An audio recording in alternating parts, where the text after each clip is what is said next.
The Upheaval of 2016. The polls and the pundits, they got it all wrong, this year's election that lasted so long. Crowds cheered outsiders from the left and the right, but the pros dismissed both crowds as just impolite. Saying Bernie and Trump did not belong, they flagged Hillary as their winner all along. They loved her experience. They loved her style. They did not care that she might have to stand trial. With friends at Goldman and 1,000,000 miles flown, she was simply inevitable, we heard them intone. Her email server never bothered them a bit, though she could not explain it, they had to admit. Her need to hide everything from light of day, they thought would be fine for the U.S. of A. Her party disagreed as voters felt the burn, but the cronies at the top refused to learn. They colluded and schemed to thwart the desire of people wanting leaders they could actually admire. Down went the burn, up came the hill. Away went the chance to ever fulfill the dream of progressives for a leader to resist every flirtation from a lobbyist. Meanwhile, across the other side of the aisle, an unlikely candidate rose from the pile. They laughed at the drumpf, his money and his hair. They called him a blue-collar billionaire. They said he shouldn't say most things that he said. They wanted a normal politician instead.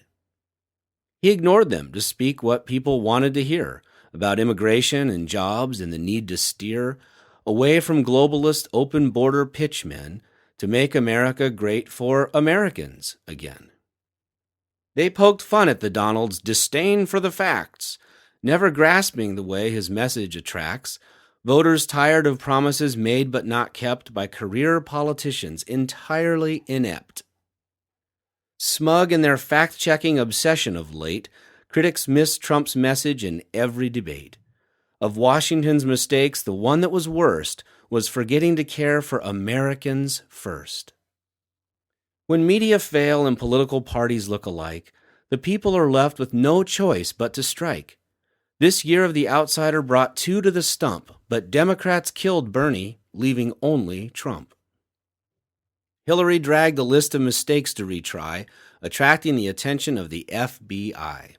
With Bernie relegated to the political dump, Dems nominated a person less popular than Trump. Blame? They say it lies with a low-info crowd, but it's hard to find fault with what voters disallowed. Their wants from politicians are depressingly minimal, but do include the preference that they not be criminal.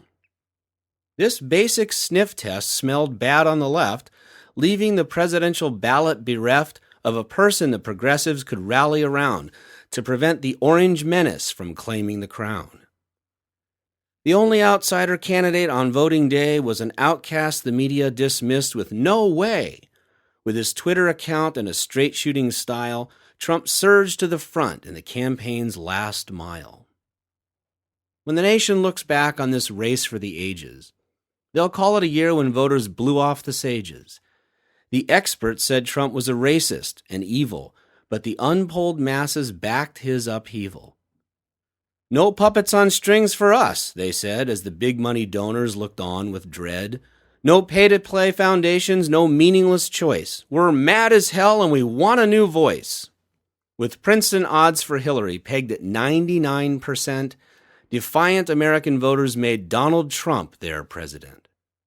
Off he goes to the White House, and let's wish him all the best for the world, for the country, for the culture of the West.